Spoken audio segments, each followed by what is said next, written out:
कृष्ण लीला कथने सुदक्षम् औदार्ये माधुर्ये गुणैश्च युक्तं वरं वरेण्यं पुरुषं महान्तं नारायणं त्वां शिरसा नमामि। श्रीचैतन्यमनोभीष्टं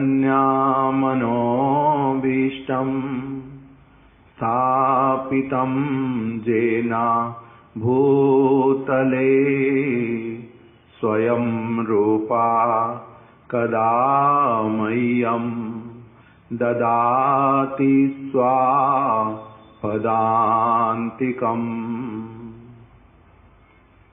श्रीकृष्ण चैतन्य प्रभु नित्यानंद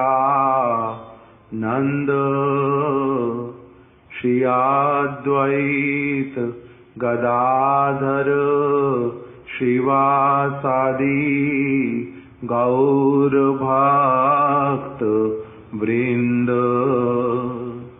हरे कृष्णा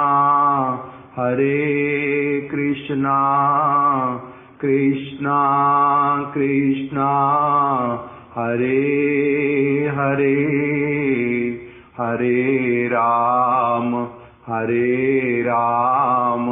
राम राम हरे हरे।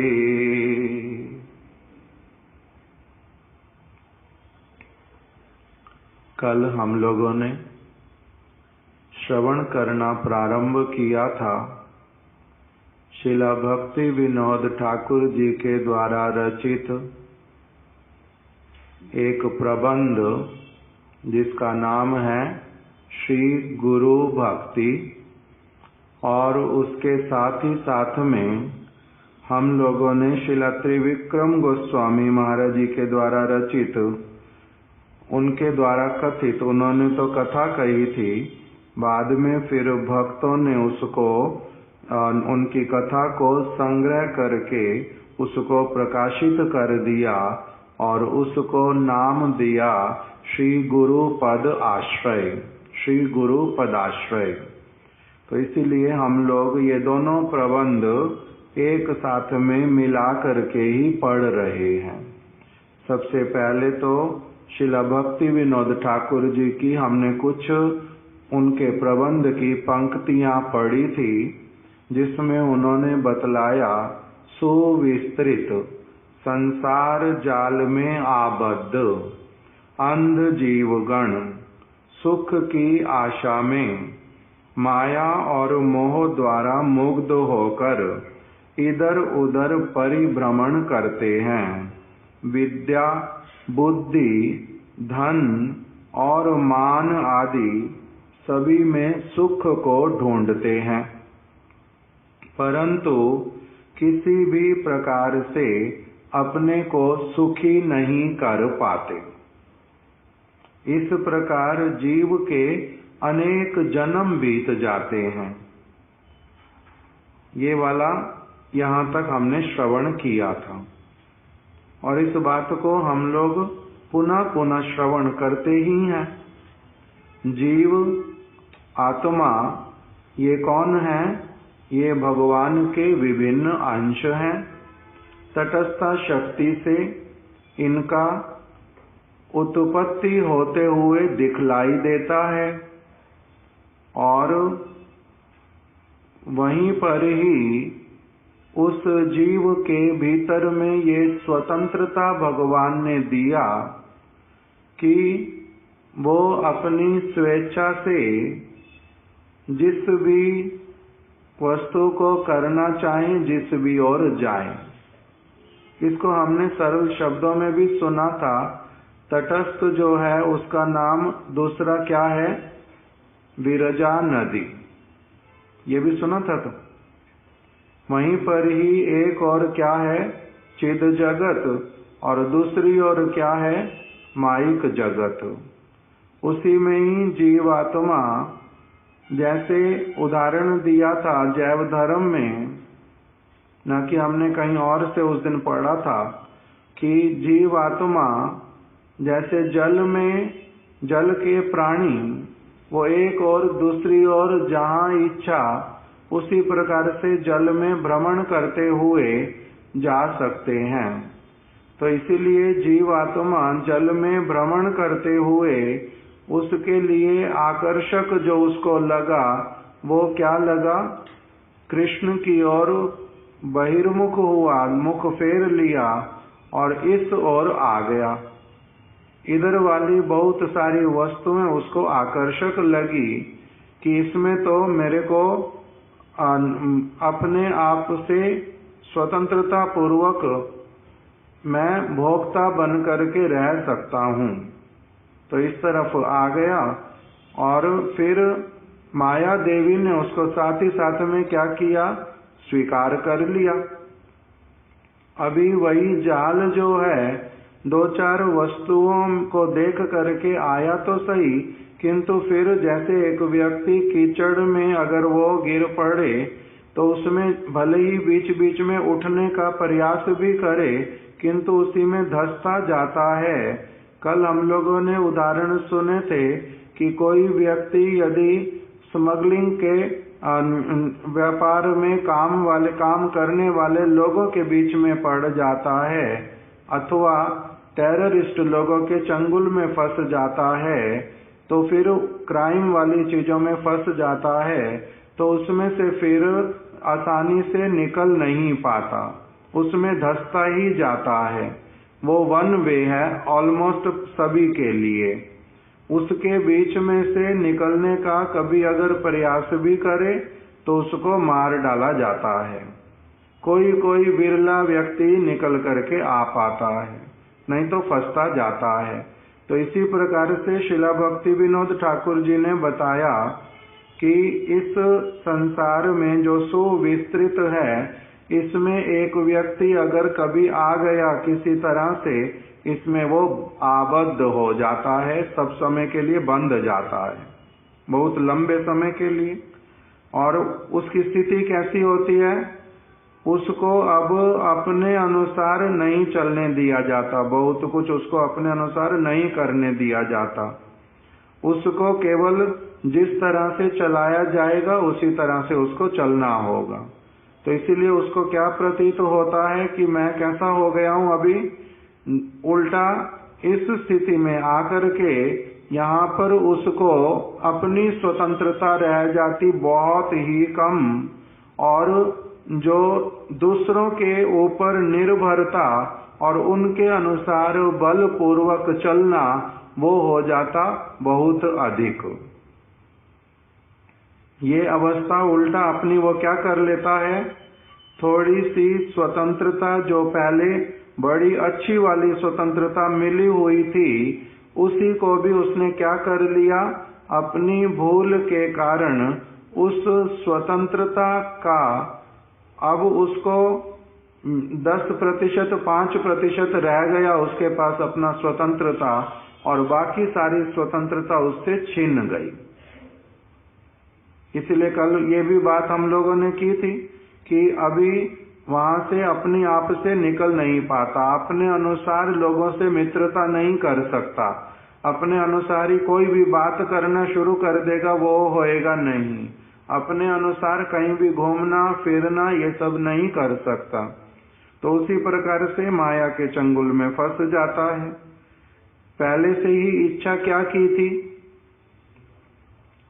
जब एक व्यक्ति भले ही वो टेररिस्ट लोगों के चंगुल में जाए या फिर स्मगलिंग करने वाले लोगों के हाथ में पड़े, उनके साथ में संपर्क बनाना शुरू क्यों करता है, उसमें उसको अपने लिए अच्छा कुछ दिखलाई देता है, आनंद दिखलाई देता है, बहुत सारा धन मिलेगा, मैं अपने अनुसार एंजॉय कर सकता हूँ बहुत सारी चीजों को। बहुत सारे लोग बहुत परिश्रम करके जिस वस्तु को कमाई करते हैं, मैं क्या करूँगा, बहुत ही कम परिश्रम में केवल अपनी बुद्धिमानी के द्वारा बहुत कुछ प्राप्त कर लूंगा। किंतु इसी उसमें ही वो क्या हो जाता है, ट्रैप में फंस जाता है। ढूंढता तो किंतु सुख है, किंतु किसी भी प्रकार से अपने को सुखी नहीं कर पाता। इस प्रकार जीव के अनेक जन्म बीत जाते हैं। ऐसे ही जैसे कि एक व्यक्ति का एक बार उस तरफ जाने से प्राय सारा जीवन बीत जाता है। अभी उसमें से मैं बहुत सारा पैसा इकट्ठा करके 1 साल में अब मैं अलग हट करके रह जाऊंगा, ऐसे वाला फिर उसके जीवन में हो नहीं पाता। जिस काम को उसने 2 महीने भी अगर किया है, उसी के कारण उसमें इतनी सारी चीजें हो गई कि वो कभी शांति से ना सो सकता। उसको सब समय एक भय है कि मेरे को कब कौन पकड़ लेगा, मेरे को कब कौन देख लेगा, मेरे को कब कौन मार डालेगा, कभी कौन मेरे को सजा देगा। ये वाला उसका सारा जीवन उसके साथ रहता है। अभी ये वाली चीजें हमने कल श्रवण की थी।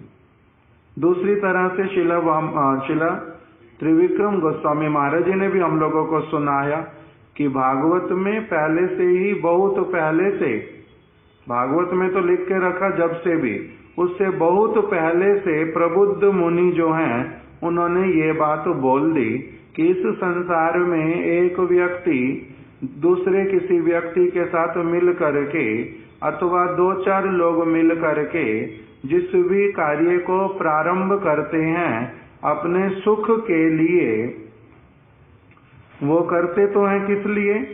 मनुष्यगण परस्पर मिलित होकर दुख का नाश कर सुख प्राप्ति के लिए करते हैं। किंतु फल कैसा होता है? विपरीत। सुख दुख दूर होकर सुख प्राप्ति के स्थान पर अधिक रूप से ही दुख की प्राप्ति होती है। यह अत्यंत सत्य बात है। ये वाला कल हमने श्रवण किया था। उन्होंने उदाहरण दिए थे, एक अविवाहित व्यक्ति, वो सोचता है विवाह करके मैं क्या हो जाऊंगा, सुखी हो जाऊंगा, किंतु उसी समय से ही उसका क्या हो जाता है, उसका बहुत कुछ उल्टा अब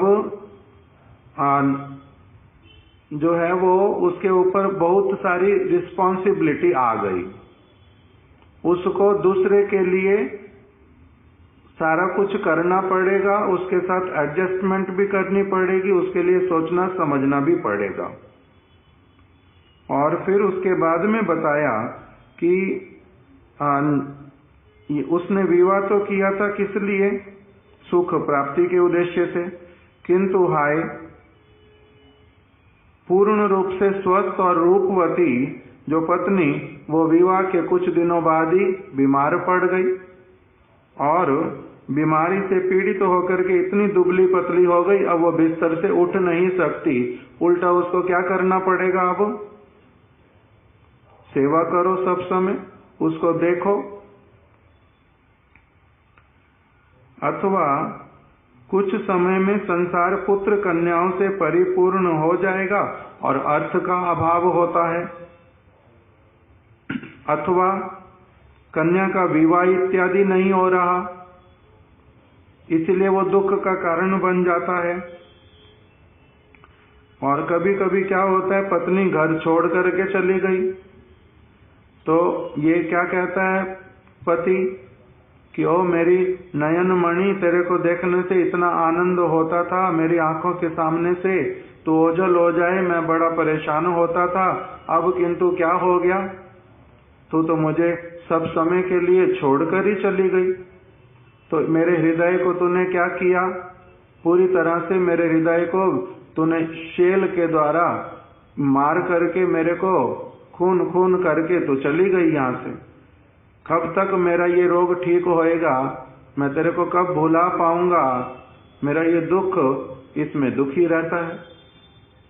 तो इस प्रकार से बताया कि इस प्रकार कोई ना कोई बाधा आकर कर्मी व्यक्ति को सुख के बदले दुख में निमग्न कर देती है। एक तो हमने ये सुना था।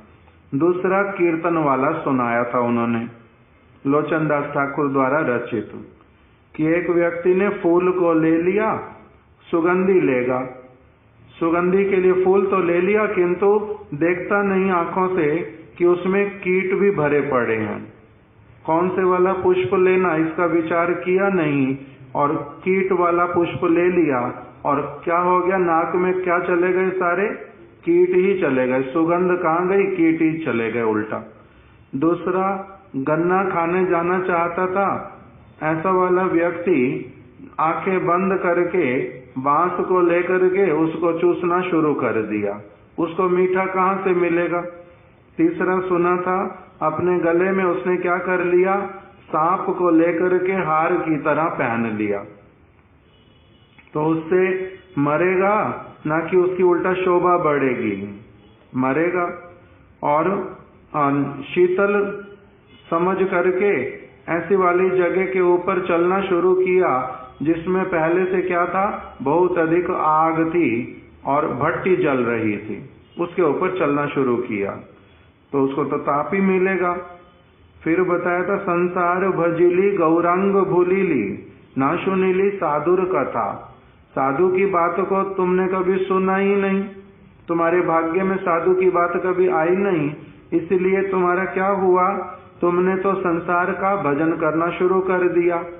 तुम्हारे माता पिता, समाज के लोग, अध्यापक सभी ने तुम्हारे को क्या कराया, संसार का कैसे भजन करना, संसार की कैसे उन्नति करनी, संसार में जितने दिन रहना कैसे जो है इंद्रिय तर्पण करते करते केवल रहना, वही तुमने सीख लिया। साधु की बात तो तुम्हारे कान में गई नहीं। इसी से क्या हुआ, यहाँ पर काल, इस जगत में रहते रहते भी तुमने वास्तविक रूप में मनुष्य का जीवन नहीं, पशु का जीवन व्यतीत किया। इस जगत में रहते रहते भी तुम्हें भले ही पता नहीं चलता, अपनी अस्वस्थता के कारण, अपनी अज्ञानता के कारण, अपनी मूर्खता के कारण, कि तुम्हारा समय तुम केवल पशुओं की तरह व्यर्थ करते जा रहे हो, इसका कुछ लाभ होएगा नहीं। इस जन्म को भी तुमने खराब कर लिया, और पर काल क्या होगा, यहाँ पर काल, यहाँ पर पशु की तरह जीवन व्यतीत किया, मृत्यु का समय तो आएगा। उसके बाद में जिस जगह पर दूसरी जगह पर जाओगे वहां क्या होएगा, दूसरी जगह पर क्या होएगा, सदगति हुई नहीं, वो भी दुर्गति होएगी। इसी को बोल रहे हैं, यहाँ पर काल दो काल खोयाली मन, तेरे दोनों ही काल तेरे हाथ से निकल गए। अभी वाला तो तुमने अपनी अज्ञानता के कारण निकाल दिया, और दूसरे वाला क्या हुआ, अब ये वाला खराब निकालोगे, आगे आने वाला कल भी खराब होएगा ही होएगा। उससे अभी जो कर्म करते जा रहे हो उसका फल भोगना ही पड़ेगा। इस प्रकार से खाईली आपन माथा, तूने अपना ही जो अच्छा करने वाला, सौभाग्य उत्पन्न करने वाला जो काम था उसको नहीं करके तूने अपना ही क्या कर लिया, खराब कर लिया सारा कुछ। इस प्रकार से यहाँ तक हमने अभी सुना था। अभी इसी में कह रहे हैं कि किसको ये अनुभव होना फिर प्रारंभ होता है कि मैं तो ये चक्र में पड़ा हुआ हूँ, जन्म और मृत्यु के, कुछ कुछ सुख और कुछ दुख के, इंद्रिय तर्पण वाले चक्र में मैं पड़ा हुआ हूँ। इसी में मेरे एक के बाद एक के बाद एक बहुत सारे जन्म व्यतीत होते जा रहे हैं। ये किसके मन में आता है, हम लोगों के मन में अपने आप से तो आता नहीं, कैसे आता है फिर ये सारा कुछ, उसी के लिए बतलाया कि भगवान अथवा उनके भक्त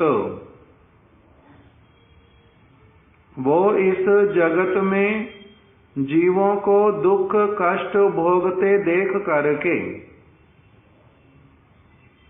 उनके मन में दया आती है, और वो भगवान क्या करते हैं, इस जगत में आकर के प्रकटित होते हैं, अथवा उनके अपने भक्त प्रकटित होते हैं। वो एक स्थान से दूसरे स्थान पर भ्रमण करते हैं, और फिर इन जीवों की सुकृति को उत्पन्न करवाते हैं। सुकृति किसको कहते हैं, रमणी मोहन प्रभु, सबसे पहले तो एक तो आता है कि सुकृति होने से साधु संग मिलता है। यही तो भागवत का वचन हम लोग बहुत बार ही सुनते हैं। कौन सा श्लोक है?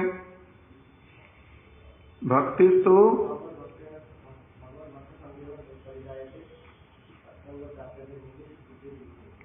एक व्यक्ति को पूर्व सुकृतियों के फल से साधु संग प्राप्त होता है, यही तो सुनते हैं हम लोग। किंतु उसकी सुकृति बननी प्रारंभ कैसे होती है?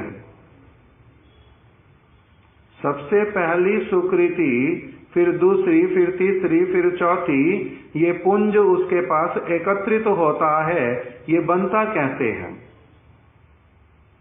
सुकृति से साधु संग मिलेगा, किंतु सबसे पहले सुकृति प्रारंभ कहां से होती है? उसका भी कारण जो है वो साधु अथवा भगवान क्या करते हैं? वो इस प्रकार का कुछ न कुछ कार्य करते हैं जिससे कि जगत के लोगों की, जिनकी कोई भी सुकृति नहीं है, उनकी सुकृति बननी प्रारंभ हो। जिनकी कुछ हैं सुकृतियां, उनकी आगे वर्धित हो। उसके लिए वही प्रयास करते हैं। क्या प्रयास करते हैं? एक स्थान से दूसरे स्थान पर जाते हैं, वहीं पर कुछ सभा करते हैं, कुछ कृष्ण की कथा कीर्तन करते हैं, कुछ न कुछ अपना भगवान की सेवा से संबंधित कार्य प्रारंभ करवाते हैं। उसी में ही जो उनकी बात सुन लेता है उसका क्या हो जाता है? किसी न किसी प्रकार से उसमें योगदान कोई व्यक्ति कर देता है, तो उससे उसका क्या हो जाता है? सुकृति बनना प्रारंभ होता है। जैसे नारद ऋषि ने अपने विषय में उदाहरण दिया। उनके गांव में साधु लोग अपनी आप से आ गए, अपनी आप से उन्होंने 4 महीने के लिए वहां पर वास किया। उसी के बीच में नारद ऋषि की माता जो है वो उस आश्रम में सेवा करती हैं।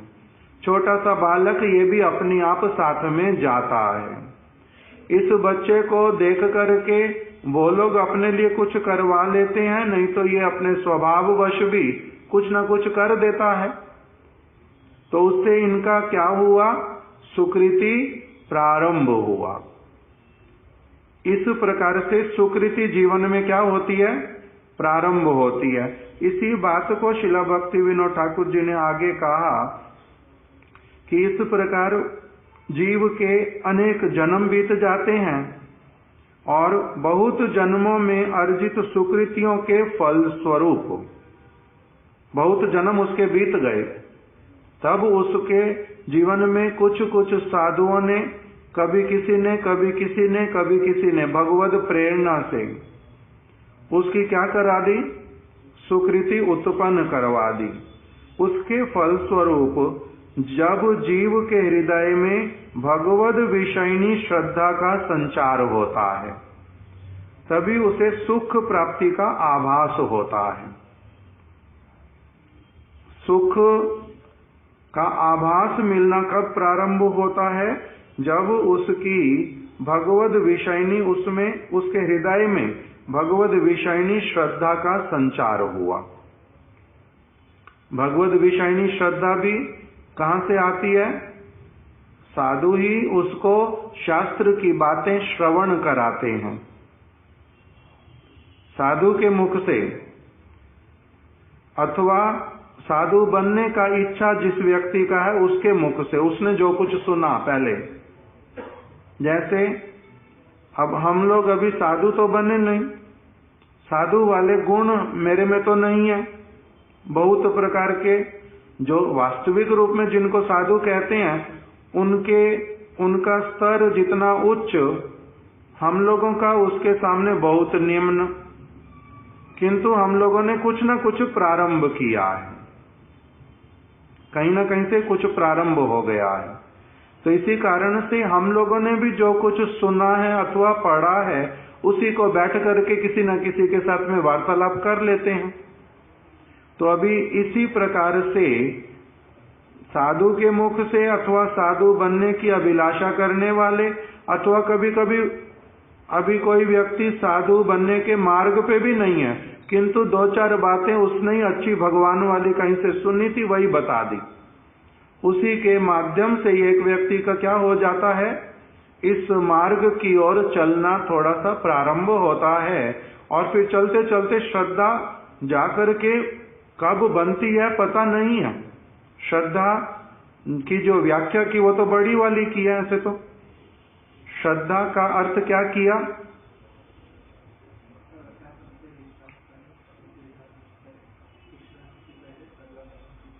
श्रद्धा शब्द विश्वास कहे सुदृढ़ निश्चय, ऐसा वाला विश्वास हृदय में अब आ गया, दृढ़ विश्वास आ गया। श्रद्धा शब्द विश्वास कहे सुदृढ़ निश्चय, अभी फर्म निश्चय हो गया, मतलब कंक्लूजन निकल आया है, कंफर्मेशन हो गई है कि मेरा क्या करने से, कृष्ण भक्ति करने से सब कुछ करना हो जाएगा। इस प्रकार की इसकी जो श्रद्धा की बात बतलाई वो कहां से आती है? साधु के संग से, क्रमशः करते करते जब ये श्रद्धा उत्पन्न हो जाती है तभी उसे सुख का आभास होता है। श्री कृष्ण स्वयं भगवान हैं, जीवगण उनके नित्य किंकर हैं, ये वाला विश्वास आता है। भगवान कौन है? श्री कृष्ण है। और जीव आत्मा जो है वो कौन है? भगवान का दास है।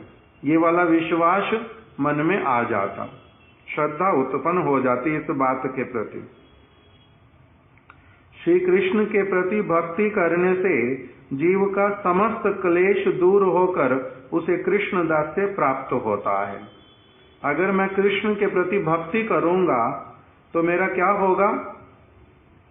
एक तो सारे क्लेश नष्ट हो जाएंगे और मुझे कृष्ण दास्य की, शुद्ध कृष्ण दास्य की प्राप्ति होएगी।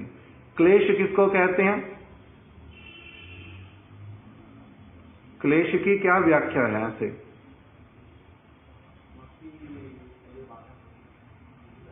शिला रूप गोस्वामी पाद जी ने भक्ति रसामृत सिंधु में बतलाया, जब एक व्यक्ति भक्ति का साधन करने लगता है तो उसमें क्या होता है? क्लेश अग्नि, उसके सारे क्लेश पहले नष्ट हो जाते हैं।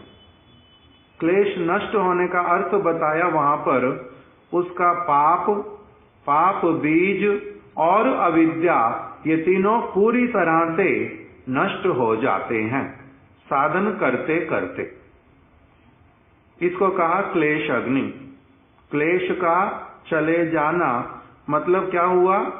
उसका पाप करने का, पाप जो है वो नष्ट हो गए, पाप का जो बीज वो नष्ट हो गया, अविद्या इत्यादि नष्ट हो गया। इसका नाम है एक व्यक्ति के जीवन से क्या चला गया? क्लेश चला गया। अब कोई व्यक्ति कुछ भी क्यों ना करता रहे, उसके साथ में प्रकृति के कारण कुछ भी क्यों ना होता रहे, प्रारब्ध के कारण कुछ क्यों ना होता रहे, किंतु वो अब पापमय क्रिया नहीं करेगा, पापमय क्रिया नहीं करेगा। पापस्य पर पीड़नम, किसी भी प्राणी को पीड़ा नहीं पहुंचाएगा, कायिक वाचिक मानसिक। पाप करने की प्रवृत्ति ही चली गई हृदय से। अमंगल करने वाले का भी मंगल कामना करेगा। अपना अहित करने, जिसने अहित किया किसी ने, उसमें क्या विचार धारण करेगा कि तत्तेनुकंपा सुसमीक्षा मानो, मेरे अपने कर्मों का फल, इनका विचारों का क्या दोष, इन्होंने तो केवल मात्र मेरे ही प्रारब्ध जो थे, मेरे द्वारा किया गया जो कार्य, उसको केवल इन्होंने निमित्त बन के एग्जीक्यूट किया है, उसके प्रति कोई दुर्भावना रहेगी नहीं। इसका नाम है जीवन से क्या? अविद्या का नाश हो गया। अब इसमें क्या आ गया? सुसमीक्षा मानो, सुसमीक्षा करने की एक अंतर हृदय में मशीनरी जो है वो जाग उठी, काम करती है, सुसमीक्षा कर लेता है। अपने ऊपर सारी चीज उसको ले लेता है, इसकी अविद्या का नाश हो गया। ये भली प्रकार से देख पाता है साधु कौन, कौन साधु नहीं है, कितना साधु है, कितना नहीं है, मेरे को किसके साथ कितना व्यवहार और कैसे वाला करना।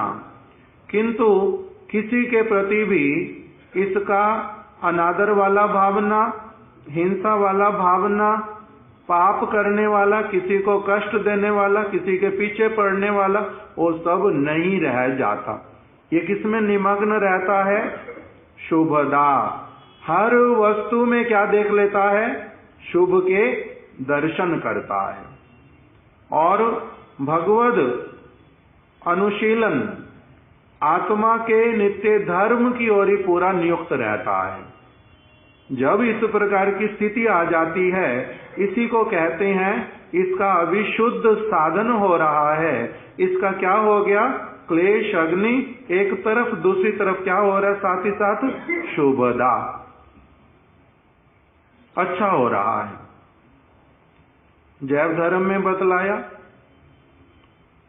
ब्रजनाथ एक व्यक्ति का नाम, वो पहले बहुत बड़े पंडित, बहुत विद्वान, और उनके सामने कोई नहीं टिक पाता, सब पराजित हो जाते हैं। अभी ब्रजनाथ जी का संग होना प्रारंभ हो गया वैष्णवों के साथ में। उनके निकट में उठना बैठना करते हैं, मन उसी तरफ लगता है अभी। और अब दूसरी तरफ जो है, एक डिबेट का समय आने वाला था। हजारों लोग इकट्ठे होंगे और ब्रजनाथ जी के साथ में कोई एक विद्वान पंडित बहुत बड़ा, वो इनके साथ तर्क वितर्क करेगा। उसने उधर क्या किया? उसने अपना एक यज्ञ करवाना प्रारंभ किया देवी का, कि मैं इस बार जो है ब्रजनाथ को पराजित कर पाऊं, मैं विजयी हो जाऊं। उन्होंने क्या करना प्रारंभ कर दिया? यज्ञ करना प्रारंभ किया। इधर ब्रजनाथ का वैष्णवों के संग होते होते 1-1.5 महीना संग हो गया। 2 महीने के बाद में था वो डिबेट होना। इन्होंने वहां पर पहले से निषेध करवा दिया कि मैं उसमें जाऊंगा ही नहीं, मैं डिबेट करने के लिए नहीं जाऊंगा, ब्रजनाथ ने बोल दिया। क्यों? क्योंकि 1.5 महीने में सीख लिया अच्छी तरह से तर्क करना, वितर्क करना और युक्ति दिखाना और फालतू के जो वस्तु है उसका चर्चा करना। इस सब से क्या होता है? समय नष्ट होता है। ये आत्मा का कर्तव्य नहीं है, भगवान का भजन करने की तरफ जाना चाहिए। उस तरफ उनका मन लगा पूरी तरह से। ये सारी वस्तुएं व्यर्थ की हैं, ये मुझे करनी नहीं है, उसने तो मना करवा दिया। उधर दूसरा वाला जो विद्वान, उसका क्या हुआ? वो परम आनंदित, बहुत आनंदित, और बार बार क्या कह रहा है? हे देवी, इस बार आपने मेरी सुन ली बहुत अच्छे से। हे देवी, इस बार आपने मेरा परम मंगल कर दिया, मेरा बड़ा मंगल हुआ। ये इसका जो बुद्धि है अब खराब हो गया। किसी सभा में आता ही नहीं ब्रजनाथ, किसी में बैठता ही नहीं। वो कह रहा है मैंने ये ग्रंथ पढ़ने ही नहीं। वो कह रहा है मैंने वैष्णव बनना। ये तो बहुत अच्छा कांटा जीवन में से निकल गया, बड़ा अच्छा हुआ। अब वास्तविक रूप में किसका मंगल हुआ है अधिक? मंगल तो ब्रजनाथ का हुआ, किंतु दूसरे को क्या दिखाई दे रहा? कुछ और दिखाई दे रहा है। इसी प्रकार से साधु पुरुष तो अपना भजन करते करते वो अपना अग्रसर होता जाता है, और दूसरे वाले जो व्यक्ति हैं, जो इस जगत के, जिनका वांछा केवल जगत वाली वस्तुओं का है, वो कुछ और देखते रहते हैं। अपनी हानि, अपना लाभ, वो सब देखते रहते। साधु पुरुष क्या तकते नुकंपा सुसमीक्षा मानो मान करके और क्या कहता है, जो होता है बड़ा अच्छा होता है, जो भी हो रहा है भगवान की इच्छा से हो रहा है। मेरा बड़ा सौभाग्य है, मेरे को ऐसे कर्म थे, मेरे को वैष्णव मिल गए, मेरा बड़ा सौभाग्य जी। मैं लड़ाई झगड़े में उलझना नहीं चाहता, मैं आगे निकलना चाहता हूँ। इस प्रकार से वो उसमें क्या देखता है, अपना शुभ ही शुभ देखता है, और दूसरे तरफ से उसके सारे क्लेश जो है वो क्या होते हैं, नष्ट हो जाते हैं। ये साधन भक्ति। इसीलिए इसमें पाप इत्यादि की, पाप बीज अविद्या इत्यादि इसका नष्ट होता है। तो इसी को भक्ति विनोद ठाकुर जी कह रहे हैं कि जब उस बहुत जन्मों में अर्जित सुकृतियों के फल स्वरूप जब जीव के हृदय में भगवद विषयनी श्रद्धा का संचार होता है, उसको साधु मिल गया कोई, उसके हृदय में श्रद्धा आ गई, तभी उसे सुख का आभास मिलता है। सुख कहते किसको है, उसको आभास मिलता है वास्तविक सुख का। श्री कृष्ण स्वयं भगवान है, मैं उनका नित्य किंकर हूँ, और श्री कृष्ण के प्रति भक्ति करने से जीव का समस्त क्लेश दूर हो जाता है और उसे कृष्ण दास्य प्राप्त होता है। इस प्रकार के दृढ़ विश्वास का नाम श्रद्धा है। श्रद्धावान जीव जो है तब क्या करता है, फिर तब वहां पर आके बोल रहे हैं, श्रद्धावान जीव शीघ्र ही सदगुरु का चरणाश्रय करता है। तो अभी वास्तविक रूप में गुरु का चरण आश्रय कौन करता है, जिसके हृदय में क्या आ गई, श्रद्धा आ गई। तभी तो वो क्या करेगा, प्रार्थना करेगा, मेरे को क्या चाहिए, हे गुरुदेव आपका चरण आश्रय चाहिए। हे गुरुदेव आप, मैं बहुत प्रकार का अज्ञानी, मेरे तो कुछ भी अच्छे संस्कार नहीं है, मेरे को तो अभी कुछ भगवान के विषय में पता भी नहीं है ठीक से, किस तरफ से मेरे को आगे बढ़ना, आप ये सारा कुछ मेरे को सिखलाओगे। इस प्रकार की भावना से श्रद्धा उत्पन्न होने पर जीव क्या करेगा, भगवान के भक्त की शरण ग्रहण करेगा। इसी को कह रहे हैं भक्ति विनोद ठाकुर, श्रद्धावान जीव शीघ्र ही सदगुरु का चरणाश्रय करता है। श्रद्धा आने पर तथा श्री गुरु कृपा के द्वारा उसे समस्त सिद्धियां प्राप्त हो जाती हैं। गुरु कृपा के द्वारा उसे समस्त सिद्धियां प्राप्त हो जाती हैं। अब इसी के बीच में ही देखो थोड़ा सा कुछ भक्ति, ये जो शिला त्रिविक्रम गोस्वामी महाराज जी वाला हम साथ में पढ़ रहे हैं, उसमें उन्होंने क्या कहा, कर्म द्वारा प्राप्त सभी वस्तुएं माइक हैं। कर्म द्वारा प्राप्त, कर्म मतलब अपने लिए किया गया सारा कार्य, उसको कहते कर्म। उसके द्वारा जो कुछ भी प्राप्त होता, मेरे को धन मिलता है, स्थान मिलता है, कुछ भी मिलता है, कर्म द्वारा प्राप्त सभी वस्तुएं माइक हैं और इसीलिए वे परिवर्तनशील हैं। माइक वस्तु सदैव परिवर्तनशील, उनमें आसक्ति और अनुराग स्थापन करना दुख का कारण है। उसमें अगर व्यक्ति आसक्त होता है, उसमें अनुराग रखता है, तो उसको दुख भोगना पड़ता है। कर्म चक्र में भ्रमण करते करते जीव जब कर्म चक्र में, जैसे भक्ति विनोद ठाकुर जी ने बताया, जन्म जन्म बीत जाते हैं, इसी कर्म चक्र में भ्रमण करते करते जीव जब क्या करता है, भागवतीय श्लोक को यथार्थ रूप से समझ लेता है। क्या समझता है कि नित्य काल दुखप्रद अत्यंत परिश्रम द्वारा लभ्य आत्म मृत्यु जनक इस वित्त द्वारा गृह पुत्र स्वजन पशु आदि जिन सभी अनित्य वस्तुओं का संग्रह किया जाता है, उनके द्वारा मानव को थोड़ा सा भी सुख प्राप्त नहीं होता है। अगर इस भागवतीय वचन को, श्लोक को यथार्थ रूप में समझ लेता है।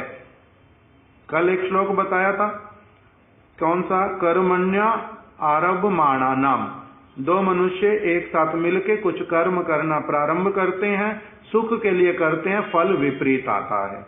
ये वाला कल हमने सुना था। आज उन्होंने दूसरा श्लोक बोला, नित्यार्ति देना वित्तेना, नित्य आरती, नित्यार्ति देना वित्तेना दुर्लभेनात्म मृत्युना गृहा आपत्यात् न गृहे आपत्याप्त पशुभि का प्रीति साधितश्चलई। ये एक ही साथ में श्लोक है, एकादश स्कंद का तृतीय अध्याय का 18वां श्लोक, और आज उन्होंने बोला 19वां श्लोक एक साथ में है। एकादश स्कंद तृतीय अध्याय 18वां और 19वां श्लोक। कल हमने एक सुना था, आज दूसरे में क्या बोल रहे हैं कि जो वित्त है, वित्त का मतलब धन संपत्ति, जो वित्त है ये क्या है, इसके लिए भागवत में ये श्लोक बोल दिया। ये है वित्त, एक तो है अत्यंत परिश्रम द्वारा लभ्य। अगर सद उपाय से कोई इसको अर्जित करे तो उसमें परिश्रम लगता है, तो बिना परिश्रम के मिलता है नहीं। किसी ने बहुत अच्छी पढ़ाई लिखाई की 20-25 साल, तब उसके बाद जाकर के उसको अधिक पैसा मिलेगा, किंतु 25 साल लगे तो परिश्रम में या नहीं लगे, लगे हैं तभी तो मिलेगा धन।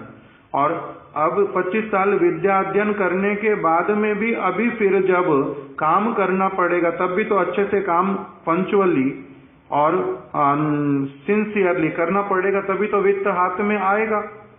और फिर उस वित्त को संभालना भी पड़ेगा, नष्ट नहीं करना, मेरे को जितना उपयोग करना बाकी संभाल करके रखना, तभी तो वो ठीक रहेगा, बढ़ेगा। तो कह रहे हैं ये अत्यंत परिश्रम द्वारा लभ्य। दूसरा, नित्य काल दुख प्रद। पहले अर्जन करने से पहले उसके लिए बहुत वर्ष परिश्रम करो, फिर जब अर्जित करो उस समय भी परिश्रम करते रहो, फिर उसके बाद में उसको संभालने के लिए भी चिंता करते रहो। अगर कोई चोरी करके ले गया उसके लिए फिर दुख भी भोगते रहो। है तो ऐसे वाला सारा। तो इसीलिए बोल रहे हैं ये क्या है, नित्य काल दुख प्रद,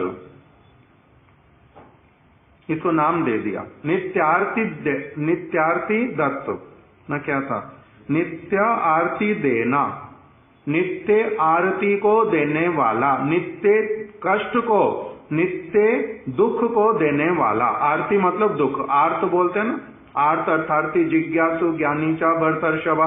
आर्त व्यक्ति मतलब दुखी व्यक्ति। तो जिसके पास वित्त है वो कैसे वाला है, नित्य काल दुख प्रद। अब व्यक्ति को ऐसा लगता नहीं, परिश्रम करते हैं सारा दिन, लगता है कि मैं दुखी हूं। जो व्यक्ति सारा दिन परिश्रम करके, मैं तो औरों का तो मेरे को पता नहीं, सिद्धांति महाराज जी के पिताजी सुबह 7 बजे से लेके रात को 10 बजे तक परिश्रम करते हैं, किंतु वो तो उसमें सुखी है। वो कहते हैं मैं तो बड़ा प्रसन्न हूं भाई, वो स्थान मेरे लिए सबसे अच्छा, किंतु उसमें जो सुख है वो सुख है ही नहीं, वो दुख है। वास्तविक रूप में उनके समय को नष्ट कर रहा है। उनको मंगलमय वस्तु, जो नित्य वस्तु, उसके लिए कुछ समय नहीं लगा रहे। ये सारा कुछ तो एक दिन छोड़ के मरना ही मरना है, यहीं छोड़कर जाना पड़ेगा। तो इसलिए वो वस्तु सुखमय कहाँ रही, अनित्य है, परिवर्तनशील है। आज आपके हाथ में, कल कुछ नहीं रहेगा, कुछ नहीं रहेगा, रहेगा फिर कुछ। जिस समय मृत्यु होएगी, जहां पर भी लेकर के जाया जाएगा वहां पर ये विचार किया जाएगा आपने बहुत धन एकत्रित किया था इसलिए आपका स्थिति अलग, कुछ नहीं। शमशान घाट पे शरीर अलग अलग जलेगा, तो इसको ऐसे, इसके पास धन बहुत था, इसने अच्छा अच्छा खाना खाया था, इसको अभी अलग तरह से जलाती हूँ अग्नि, ऐसा सोचेगी तो ऐसा कुछ भी तो नहीं होएगा। तो इसलिए नित्य दुख प्रद वस्तु है तो क्या, वित्त। दूसरा है अत्यंत परिश्रम द्वारा लभ्य, उसके लिए क्या शब्द दिया, दुर्लभेनात्म, दुर्लभता से। इसको एक तो है नित्य काल दुख प्रद, दूसरी है अनित्य अत्यंत परिश्रम द्वारा लभ्य, और तीसरा क्या है, ये वित्त आत्म मृत्यु जनक। अर्थात आत्मा का मृत्यु करवाने वाला, आत्मा को कोमा की स्थिति में से कभी भी उठने भी नहीं देने वाला, आत्म मृत्यु जनक।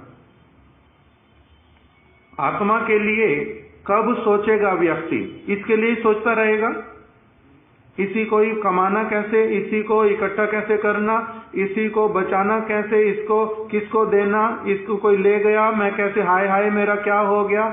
इसी वस्तु में ही जब लिप्त रहेगा तब उसका आत्म तत्व का जो अनुशीलन वो कब होएगा?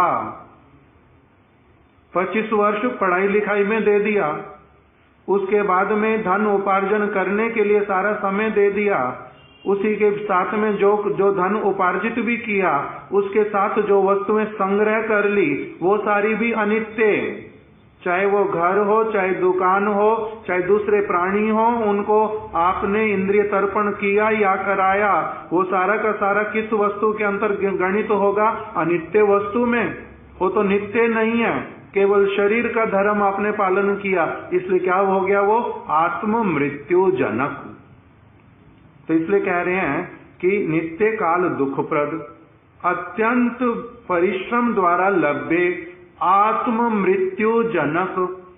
इस वित्त द्वारा एक व्यक्ति गृह, पुत्र, स्वजन, पशु आदि जिन सभी अनित्य वस्तुओं का संग्रह करता है, पुत्र को संग्रह किया, ये नित्य काल के लिए रहेगा? तो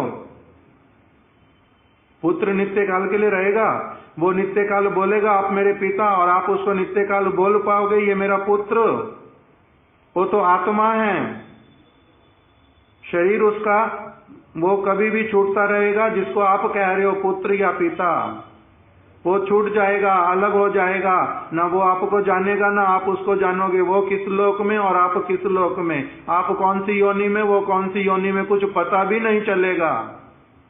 इसी जगत में रहते रहते ही लोग अलग हट जाते, किसी को किसी से लेना देना नहीं रहता, दूसरी चीजों का तो कहना क्या। एक बच्चा हमारे साथ पढ़ता था, वो कहता था अपने पिताजी को, ये कब मरेगा पता नहीं, जिस दिन मरेगा उसी दिन मेरा मजा आएगा।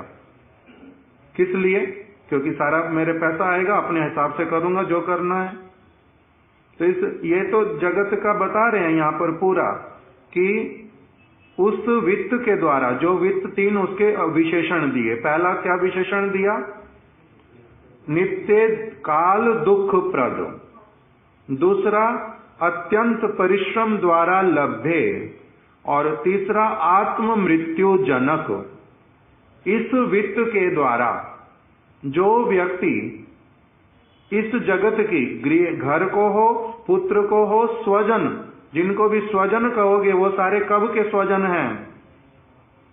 जब तक आपके हाथ में पैसा स्वजन है, जैसे ही पैसा खत्म तब क्या होगा? कुछ और स्वरूप होगा। ये स्वजन है, इनको बोलते हैं स्वजन आके दस्यु। ये ऐसे वाले दस्यु प्यार प्यार करके आपका खून का एक एक बूंद चूस लेंगे। आपको भी क्या दिखाई देगा? मेरे से बड़ा प्यार करते, और वो भी क्या दिखाएंगे? आपसे बड़ा प्यार करते। किंतु वो है क्या? प्यार का अर्थ क्या है? कि तुम मेरी सारी इच्छाओं को पूरी करते रहो, तो इसका नाम प्यार है। जिस दिन आपने बोला मैं आपकी इच्छा पूरी नहीं करूंगा, उस दिन पता चलेगा कितना प्यार है। तो बोल रहे ये संसार है, इसमें आप अगर गृह को, पुत्र को, स्वजन को, पशु को, हाथी खरीद लो, घोड़े खरीद लो, जितने आपके अस्तबल में बांध लो, जितने और पशु पक्षी इकट्ठे कर लो, सारे अनित्य। या तो आप इनको छोड़ के जाओगे या ये आपको छोड़ के जाएंगे। कभी भी नहीं होगा नित्य काल ये आपके साथ रहेंगे। उनके द्वारा मानव को थोड़ा सा भी सुख प्राप्त नहीं होता है, भले ही वो अपनी अविद्या के कारण, आसक्तियों के कारण, मोह के कारण, कोमा वाली अवस्था के कारण जितना भी सोचता रहे कि इससे मेरा बड़ा सुख है, इसने मेरे को बड़ा आनंद दिया, कि मैंने इसको ये दे देना, ये सब मेरा मित्र बनकर के ही रहेगा सब समय।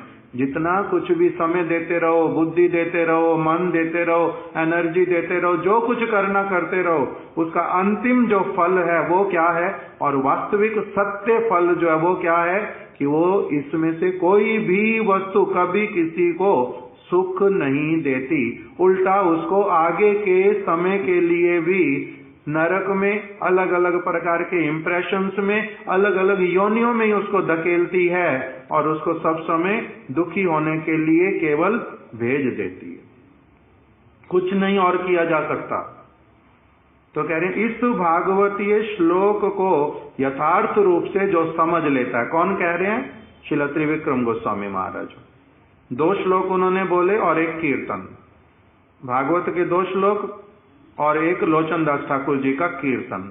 ये तीनों चीजों को कह रहे हैं जब एक व्यक्ति अच्छी तरह से समझ लेता है तभी उसे वास्तविक सदगुरु के पदाश्रय की योग्यता प्राप्त होती है। उस समय वो योग्य है गुरु धारण करने के लिए, उस समय वो वास्तविक रूप में योग्य है गुरु धारण करने के लिए।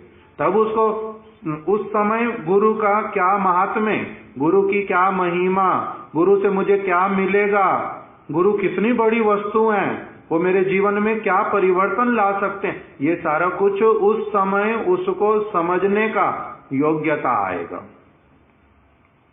गुरु धारण की, गुरु तभी उसे वास्तविक सदगुरु के पदाश्रय की योग्यता प्राप्त होती है।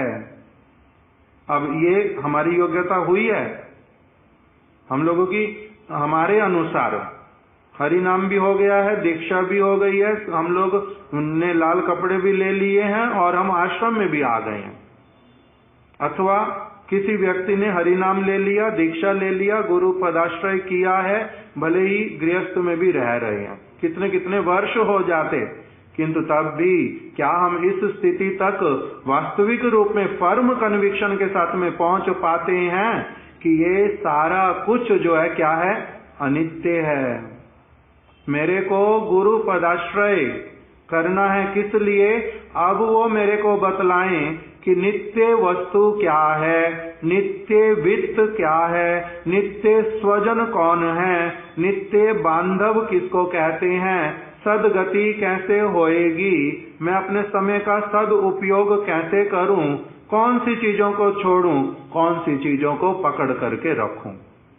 ये सारा कुछ जब एक व्यक्ति को अच्छी तरह से जानने की इच्छा हो जाती है, पालन करने के लिए वो बिल्कुल प्रस्तुत हो जाता है, तब उसका नाम क्या होता है कि अब ये व्यक्ति गुरु पदाश्रय करने के योग्य हुआ है।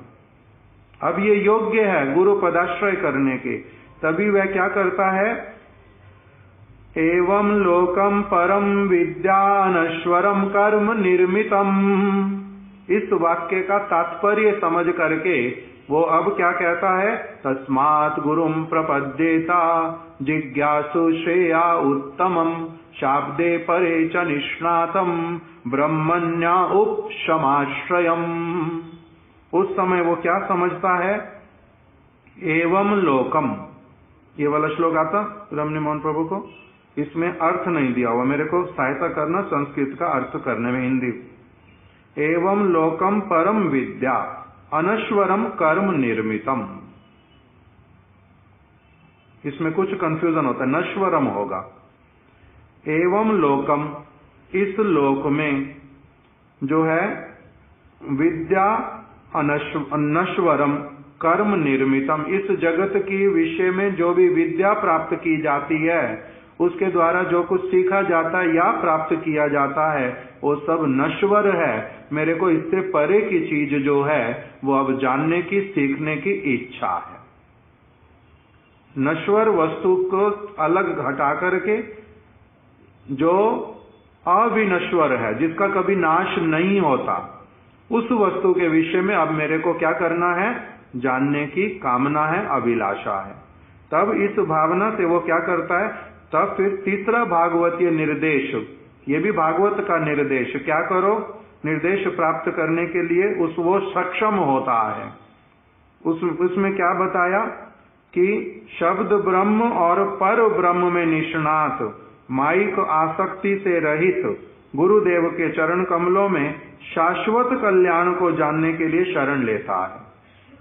हमारे माता पिता ने हमें जो अध्यापकों के पास भेजा पढ़ने के लिए, किस चीज को पढ़ने के लिए भेजा था?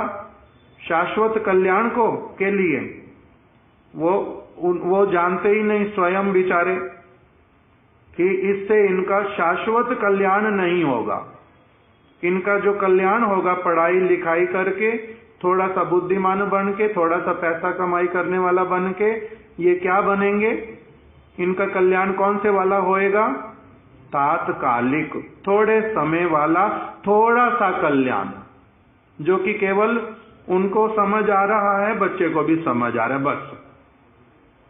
शाश्वत कल्याण के लिए वो चिंता नहीं कर पाते। क्यों? क्योंकि वो कौन है? वो बेचारे हैं, वो स्वयं ही बेचारे हैं। बेचारे मतलब उनका भाग्य अपने आप में ही बहुत ऊंचा खुला हुआ सौभाग्य नहीं है, वो खुद ही भाग्य के मारे हुए। तो इसीलिए वो क्या करेंगे? नित्य कल्याण की, शाश्वत कल्याण की चिंता कर ही नहीं सकते बेचारे। जिस अवस्था में पड़े हैं उसी के अनुसार ही जिसको अपना सबसे अच्छा समझते उसके लिए थोड़ा सा मंगल के लिए काम करते हैं। जागतिक मंगल, तात्कालिक मंगल, शाश्वत नहीं। किंतु जब एक व्यक्ति को साधु की कृपा से, साधु के संग से संसार की अवस्था सारी समझ आने लगती है। हमारे को संसार की अवस्था क्या एक बार गुरुदेव से मिलने से, एक बार कथा सुनने से आ गई थी? तो हरि नाम लेने से भी आ गई है? नहीं आई। दीक्षा लेने से भी आ गई है, जो हमने दीक्षा ली है नहीं आई तो अभी वो वाली पॉजिटिव वाला हुआ है हमारा बहुत कुछ। हमें ये अब कम से कम हुआ कि राधा और कृष्ण जो हैं वो कौन है? परात्पर तत्व हैं, वो आराध्य वस्तु हैं, वो अत्यंत मंगलमय हैं। भगवान की वाणियां बड़ी पवित्र हैं। एक अलग प्रकार का हमारे को क्या करा दिया है? शुद्ध वस्तु के साथ में संबंध कराया है। उसी के कारण फिर क्या होता है? वो है प्रकाश। और अब फिर अंधकार वाली वस्तुएं भी जो हैं उससे हमारे को अपने आप को छुटकारा प्राप्त करने के लिए कुछ समझ आने लग पड़ता है। बड़ी वस्तु दिखलाई, छोटी वस्तु के साथ में अब क्या करने पड़ रहा है कि मेरे को तो बड़ी वस्तु सब समय के लिए चाहिए, छोटी वस्तु को अब मेरे को छोड़ना है। तब उसको क्या होता है कि ये सारी वस्तुएं जगत वाली कैसी हैं? जब ये सारा प्रक्रिया एक व्यक्ति का सुष्ठु रूप में होता है तब वो गुरु पदाश्रय करने का योग्य पात्र बनता है। उसमें तब जो श्रद्धा उत्पन्न होती है उसका नाम क्या है? भगवद विषयनी श्रद्धा। हमारी जो पहले पहले श्रद्धाएं बनती हैं इस स्तर पर आने से पहले वो वास्तविक रूप में भगवद विषयनी श्रद्धा नहीं है। इसीलिए उसको कहते हैं कोमल श्रद्धा अथवा और कोई श्रद्धा। वो कौन सी है? शास्त्र अवधारणामय श्रद्धा और लौकिक श्रद्धा। लौकिक श्रद्धा कुछ आती है, ये साधु हैं, मेरे को मैं तो अभी तक कभी मिला नहीं था, इनको ना कुछ कुछ शास्त्र का, भगवान की बात का ज्ञान है, इनके पास बैठने से थोड़ा अच्छा लगता है। कुछ कुछ भावना आती है, उसका नाम लौकिकी श्रद्धा। किंतु वो इतना गूढ़ रूप में इम्प्रेशन देकर के हृदय में नहीं बैठी होती। इसलिए वही साधु, गुरुदेव बोलते थे, एक दिन उसने क्या किया, साधु ने थोड़ा सा जो है अब इन्होंने कुछ उनसे मांगा भोजन करने के लिए, बहुत कुछ पड़ा तो उन्होंने डांट दिया, आगे से उनके पास आना ही बंद कर दिया। बस इसकी श्रद्धा क्या हो गई? केवल उतने मात्र से लौकिक श्रद्धा थी, इसलिए बिल्कुल कुछ और ही हो गया। एक बार मैंने ये देखा था चंडीगढ़ में, महाराज जी का स्वभाव था जो कोई भी आता है उनको प्रसाद देंगे, जो कोई भी आता है प्रसाद देते। अभी एक दिन ऐसा कुछ कार्य में व्यस्त हैं या किस प्रकार की भावना है, एक प्रभु अभी भी आते हैं, हमारे गुरुदेव के शिष्य, सुबल प्रभु उनका नाम, पहले जम्मू में रहते थे, अभी रहते नोएडा में। तो वो सुबल प्रभु जो है वो महाराज जी के कमरे में गया, उसको प्रसाद मिला नहीं, रह गया ना, जैसे भी हुआ। अभी फिर शाम को फिर से आया, कथा महाराज जी करके आए, कमरे में लेटेंगे और कुछ उस समय करने लगे महाराज जी। तो वो बोलता है कि महाराज जी प्रसाद, महाराज जी तक ध्यान दिया नहीं, अपना जो कर रहे हैं वही कर रहे हैं। और फिर बाहर आकर के मेरे को बोलता है, मेरे को ना आज महाराज जी ने प्रसाद नहीं दिया। सुबह जब दोपहर में गया था तब भी मिला नहीं, अभी गया तब भी मिला नहीं। तो ठीक है, मैंने फिर महाराज जी को बोला, महाराज जी अपने काम में ही व्यस्त। मैंने जाकर के बोला, मैंने कहा महाराज सुबह बोलता है 2 बार आया आपके कमरे में, आज उसको प्रसाद नहीं मिला। सब समय प्रसाद, सब समय प्रसाद, जाओ नहीं है प्रसाद, जाओ। इतना ऐसे बोल दिया एकदम से। वो सुबह चला तो गया बाहर, बहुत दिनों तक ही अलग प्रकार का ही भावना से रहता है। फिर क्यों? प्रसाद नहीं मिला, ऐसे डांट दिया, इतनी जोर से डांटते साधु कोई। इस प्रकार की भावना से एकदम से क्या हो जाता है? अलग हो जाता है। एक महाराज जी, शिला स्वामी महाराज जी के शिष्य, उनका नाम भक्ति गौरव नरसिंह महाराज, पुराने व्यक्ति, शिला श्रीधर गोस्वामी महाराज से संन्यास लिया, दक्षिण भारत में अपना आश्रम भी बनाया, मैंगलोर के पास में कहीं कावेरी के तट पर। तो वो गुरुदेव के पास आए दर्शन करने के लिए। ये बात है 97 की, नहीं 98 की, क्योंकि मैं अपने गुरु महाराज जी के मठ में रहता था। वो वहीं पर आकर के रुके थे, दाऊजी गौड़िया मठ वृंदावन में, कार्तिक का समय। तो वो गुरुदेव को मिलने के लिए गए गोवर्धन में। तो अभी उस समय उनको मिशन में आए हुए कितने वर्ष हो गए? लगभग 30-35 वर्ष हो चुके हैं। सन्यासी भी बन गए हैं, शिष्य भी हैं, शिष्य भी करते हैं। उनका शिष्य भी साथ में था, उसका नाम माधव महाराज। पूरा नाम क्या है मेरे को पता नहीं। तो वो अभी, क्योंकि वो दक्षिण भारत में रहे 2-4 साल, तो अभी उनको सन्यास का दंड जो है उनको तो मिला था। ऐसे दंड बनता है कैसे, कितने साइज का? एक व्यक्ति की अपनी जो हाइट होती है उसके अनुसार उसको दंड मिलता है, उसके बराबर होता है पूरा, उसी प्रकार से उसको कट किया जाता है, ऐसा सब बनाया जाता है।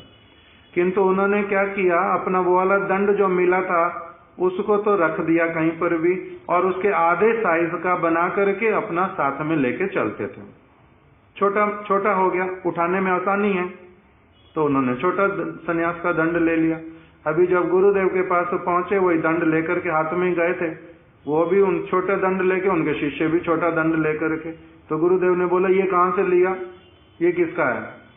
तो बोलते हैं कि ये उठाने में आसानी रहती है और तो नहीं उठाओ।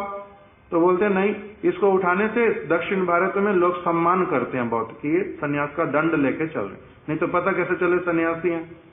तो लेना भी है, किंतु बड़ा वाला लेना नहीं, छोटा वाला लेना। तो गुरुदेव ने उनको गुस्सा कर दिया एकदम से, बड़ी जोर से। क्या गुस्सा कर दिया? कि तुम लोग बेकार के लोग, इतना भी अभी समझता नहीं कि अपनी आप ये सन्यास का दंड नहीं बना सकते।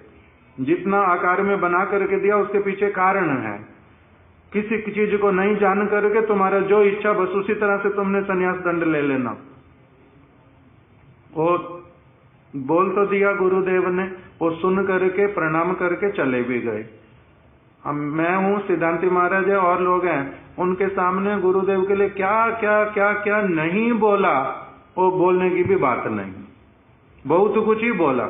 और उसके बाद में उसने अपनी मैगजीन में, ग्रंथ में गुरुदेव की निंदा भी की, ईमेल के माध्यम से भी अलग अलग दोष निकालने में सब समय रह गए कि नारायण महाराज का ये कमी, ये परेशानी। दंड वाली बात कहीं नहीं लिखी, कुछ नहीं बताया जी मेरा क्रोध हुआ क्यों उनके प्रति। पहले मिलने जाता था, सब कुछ करता था, किंतु इतना 35 साल पुराना व्यक्ति भी इस बात को पॉजिटिवली नहीं ले पाया, पॉजिटिवली नहीं ले पाया। गुरुदेव का कुछ खराब भावना है हृदय में बोलने का, क्रोध किया, मैंने देखा, क्रोध से ही बोला।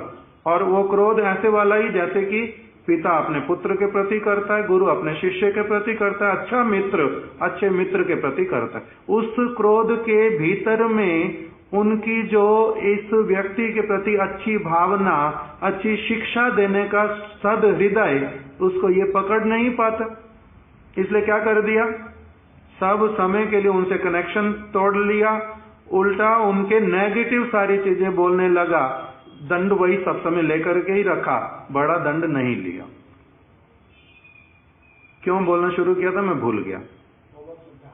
हाँ, ये लौकिक श्रद्धा को, अब ये 35 वर्ष कहेंगे, 35 वर्ष पुराना उसने ग्रंथ भी लिखे, बहुत सारी चीजें अच्छी वाली भी की हैं उन्होंने, किंतु वो अच्छी सारी चीजें करने पर भी बाहर की सारी क्रियाएं बहुत बड़ी बड़ी दिखलाई दे रही हैं। जो कॉमन सी चीज जो है उसको ही अगर ग्रास्प नहीं कर पाया हूं तो उसके कारण क्या क्या हो रहा है। इसको क्या कहते हैं, कोमल श्रद्धा, लौकिक श्रद्धा।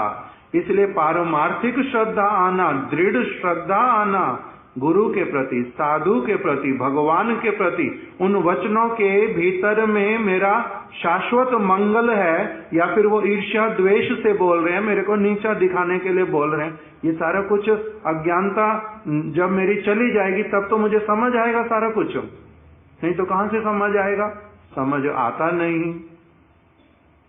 तो इसलिए यहां पर बोल रहे हैं गुरु होने का और शिष्य होने का, गुरु तो नहीं, शिष्य होने की योग्यता प्राप्त होती है, सदगुरु का पदाश्रय की योग्यता। गुरुदेव सदगुरु हैं, उनके पदाश्रय करने की योग्यता हुई तो जो इतनी सी बात को नहीं ले पाए, वैष्णव का पदाश्रय किया तो, किंतु सब समय बोलते तो हैं वांछा कल्पतरुभ्यश्च, बोलते ना, नहीं बोलते, 35 वर्ष में सब समय बोलते हैं वांछा कल्पतरु हैं वैष्णवगण, फिर ये वाली वस्तु क्यों नहीं आ पाती, क्यों नहीं मैं देख पाता हित और अहित वाले व्यक्ति को, अलग अलग वस्तुएं हमारी। सदगुरु के पदाश्रय की तभी वो होती है। अगर सरल चित्त हो तब क्या करेंगे,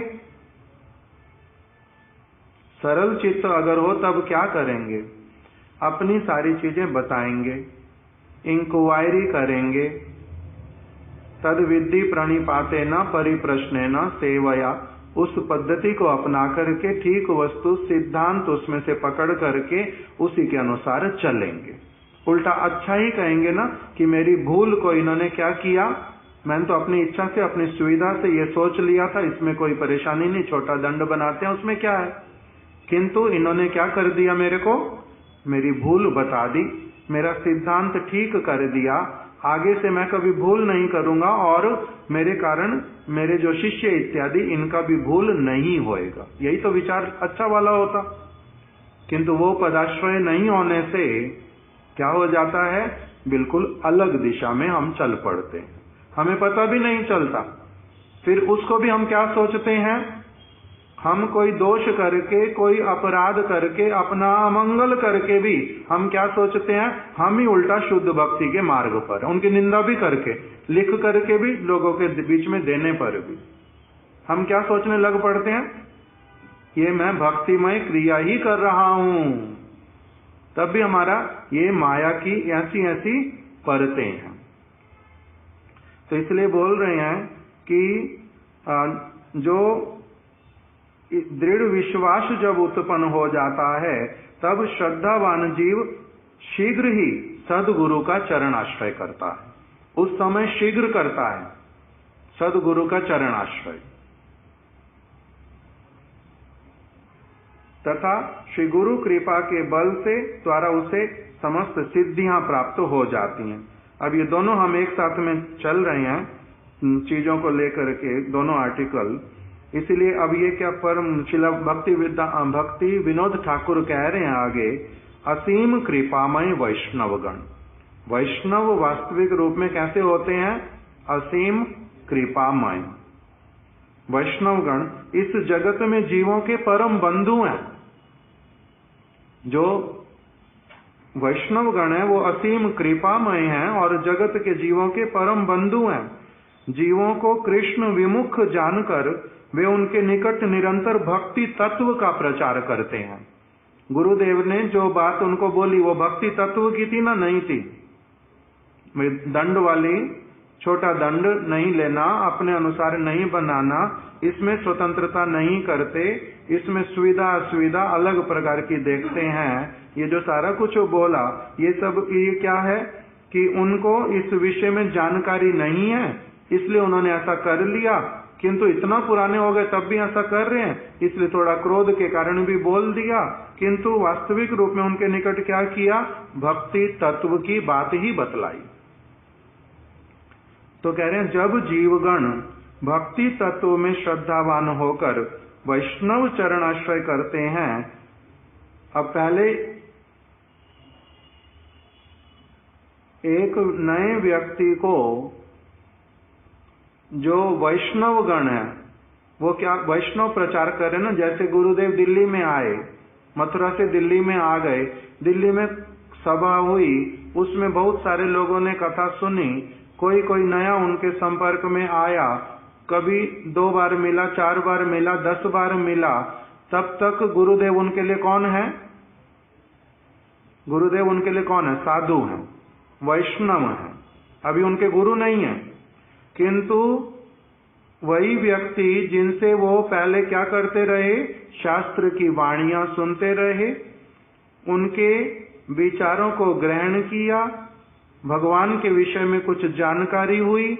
अभी जब फिर इनके मन में श्रद्धा आ गई, अब इन्होंने इच्छा किया मेरे को क्या करना है, गुरु चरणाश्रय करना है, तब उन्हीं वैष्णव ने ही कृपा करके फिर क्या किया, अब इनके लिए अपना गुरु का पद स्वीकार कर लिया। पहले वो कौन है, वैष्णव, वो वैष्णव पहले भी हैं, जब गुरु का पद स्वीकार किया तब भी हैं, उसके बाद में भी सब समय के लिए वो क्या रहेंगे, वैष्णव, वो सब समय वैष्णव है। तो इसलिए भक्ति विनोद ठाकुर कह रहे हैं कि जब जीवगण भक्ति तत्व में श्रद्धावान होकर वैष्णव चरणाश्रय करते हैं, तब वैष्णव गण ही श्री गुरु रूप से उनको भगवत भजन का उपदेश प्रदान करते। पहले भी उपदेश प्रदान कर ही रहे थे, वैष्णव के रूप में क्या उपदेश प्रदान नहीं कर रहे थे, भगवान का भक्ति का, भगवान का भक्ति का पहले भी उपदेश कर रहे थे। और अभी जब इनका इच्छा हुआ गुरु चरणाश्रय करने का, उन्होंने गुरु बन करके गुरु के रूप में इनको अपने चरणों का आश्रय भी दिया, और साथ साथ में वही की वही क्रिया और भी अब क्या कर रहे हैं, उसको कंटिन्यूस कर रहे हैं, निरंतर कर रहे हैं। को क्या क्रिया, उसको सद उपदेश भगवद वाणी बतलाने की। वे भजन निपुण तथा अनन्य चित्त वाले योग्य शिष्य में कृपा का संचार करते हैं। अब गुरु किस में अपनी कृपा का संचार करेंगे, एक दे रहे हैं साधारण उपदेश। साधारण उपदेश बहुत सारे लोग ले पाते, किंतु जिस वास्तविक वस्तु को वो देना चाहते हैं, जो कृपा वो वास्तविक रूप में करना चाहते हैं, उसके लिए एक व्यक्ति अपना योग्यता जो है वो पहले प्रमाणित करता है, और गुरु उसकी उसमें परीक्षा करते रहते हैं। उसमें अगर वो सफल हो जाता है, तब गुरु की विशेष कृपा, विशेष उपदेश, भजन के रहस्य उस सारी वस्तु को प्राप्त करता है। तो इसलिए गुरु भजन निपुण और अनन्य चित्त वाले, जब देखते हैं ये अब को क्या हो गया है, ये अब अनन्य चित्त वाला हो गया और भजन निपुण है। अब बार बार वही उदाहरण दूंगा तो लगता है कि उस महाराज जी के प्रति हमारा कुछ मन में असुविधा है। असुविधा कुछ नहीं है, वो अभी जगत में भी नहीं है, उन्होंने शरीर भी छोड़ दिया कब से। जो भक्ति गौरव नरसिंह महाराज, उन्होंने शरीर भी छोड़ दिया कब से। हमारे साथ उनका, मेरा तो कभी ज्यादा कुछ लेना देना भी हुआ नहीं, 1-2 बार प्रणाम हुआ होगा, उससे ज्यादा उनको जानते भी नहीं है, उनसे हमारा लेना देना नहीं है। किंतु यहाँ पर बोल रहे हैं कि अब उन्होंने, गुरुदेव ने उनके ऊपर एक साधारण रूप में उपदेश करके कृपा किया, किंतु उन्होंने क्या प्रमाणित कर दिया, उनके उस आचरण के द्वारा क्या प्रमाणित हुआ कि वो उस कृपा को लेने के लिए प्रस्तुत नहीं है। आगे और भी कृपा अगर करेंगे तो उसके लिए वो प्रस्तुत ही नहीं है। तो इसका अर्थ क्या हुआ? इसके लिए भक्ति विनोद ठाकुर जी ने शब्द दिया कि इसका अर्थ हुआ वो भजन निपुण अभी नहीं है। भजन में निपुणता होना अलग बात है और बाहरी क्रियाओं को करते करते भजन करना एक अलग बात है। उनका भजन में निपुणता होता अगर, तो वो किस प्रकार से सारी की सारी पूरी सीनरी जो हुई उनकी गुरुदेव के साथ में, उसमें से वास्तविक जो गुरुदेव के हृदय की भावना वो उसको पकड़ पाते, तब तो क्या होता? भजन निपुणता। किंतु अगर भजन निपुणता नहीं होती तो व्यक्ति क्या करता है? नहीं ले पाता। अब ये तो नेगेटिव सेंस वाला हुआ जो गुरुदेव ने डांट दिया, किंतु किसी को बड़े प्रेम से भी समझाने पर ये वाली बात नहीं। कितनी और भक्ति की बातें, जैसे मान लो कि गुरुदेव ने समझाया कि श्रील स्वामी महाराज जी के विचारों में और हमारे विचारों में कोई अंतर नहीं है। उनके बोलने की बात मेरे बोलने की बात में कभी कभी कुछ अंतर आ सकता है। कैसे? जैसे उदाहरण दिया, श्यामा रानी दीदी उदाहरण दे रही है, जो मैंने बात सुनी उनकी। वो कह रही है कि मैंने कहा किसी को कि ड्रिंक प्योर वाटर, क्या इसका हिंदी क्या होगा? ड्रिंक प्योर वाटर, शुद्ध जल पीना। और किसी दूसरे ने कहा डोंट ड्रिंक डर्टी वाटर। इसका क्या मतलब हुआ? जो डर्टी वाटर है, अशुद्ध पानी है, उसको नहीं पीना। एक ने बोला अशुद्ध पानी नहीं पीना, अशुद्ध जल नहीं पीना, दूसरे ने कहा शुद्ध जल पीना। इन दोनों बातों में अंतर है ना? एक ही है। अशुद्ध जल नहीं पीना, शुद्ध जल पीना, बातें तो एक ही हैं दोनों ही, किंतु बोलने का तरीका जो है वो अलग अलग है। तो इसी प्रकार से गुरुदेव कह रहे हैं कि उनका मिशन मेरा मिशन, उनकी भावना मेरी भावना, उसमें अंतर हो ही नहीं सकता। क्यों? क्योंकि हम कौन हैं? हम सतीर्थ हैं, हम बोसम फ्रेंड हैं, वो मेरे शिक्षा गुरु हैं। मैंने उनसे बहुत कुछ लिया है, उनका और मेरा। हमने जब एक ही स्रोत से जल लिया है और शुद्ध रूप में लिया है, हमारे में अंतर हो ही नहीं सकता। किंतु इस बात को बहुत सारे लोग, अच्छा अगर आप सचमुच में वैसे हैं तब आपने उनकी बात क्यों नहीं मानी थी? उन्होंने कहा था मेरे साथ विदेश में प्रचार करो, आप क्यों नहीं गए थे? आपने तो उनकी अवज्ञा की है। आप कहते मैं उनका पहला शिष्य हूं, ये तो आपने अवज्ञा किया, उनकी अवज्ञा किया। तो उन्होंने कहा था गुरुदेव को कि मेरे साथ विदेश चलो, तो गुरुदेव ने इसका उत्तर क्या दिया? गुरुदेव ने इसका उत्तर दिया कि अगर तुम्हारी दृष्टि में सचमुच में ये अवज्ञा भी है तो मैं कहता हूं इसको कैसे देखना। स्वामी महाराज जी ने उनको, उनके गुरु जी ने कहा था 1921 में कि तुम क्या करो, अंग्रेजी भाषा में प्रचार करो। उन्होंने 35 साल लगा दिए, 40 साल लगा दिए उस आदेश को पालन करने में। मेरे को उन्होंने कहा कि मैं विदेश उनके साथ में जाऊं, किंतु मैं अपनी सेवाओं के कारण नहीं जा पाया। अभी वो मैं कर रहा हूं, तो इसको उसी दृष्टि से नहीं देखा जा सकता। उन्होंने क्या अपने गुरु जी के चरणों में अपराध किया था? 40 साल उनकी बात को डिले पालन करके अपराध किया था? नहीं। किंतु अब इस बात को नहीं मानना चाहते, अलग अलग बात लगाएंगे। तो इसी को कहते हैं कि जिसका भजन निपुणता नहीं होता वो क्या करेगा? किसी न किसी प्रकार के कुतर्क से, लॉजिक से वो बात मानेगा जो वो मनवाना चाहता है। वो बात नहीं मानेगा जो बड़ा व्यक्ति समझाना चाहता है। इसी को कुतर्क कहते हैं। इसी को कहते हैं अभी भजन में निपुणता नहीं आई, अलग प्रकार का। तो अभी हम लोग एक एक करके अब आज यहीं रख देते, कल इससे आगे और श्रवण करेंगे। वांछा कल्पतरुभ्यश्च कृपा सिंधुभ्य एव च पतितानां पावनेभ्यो वैष्णवेभ्यो नमो नमः।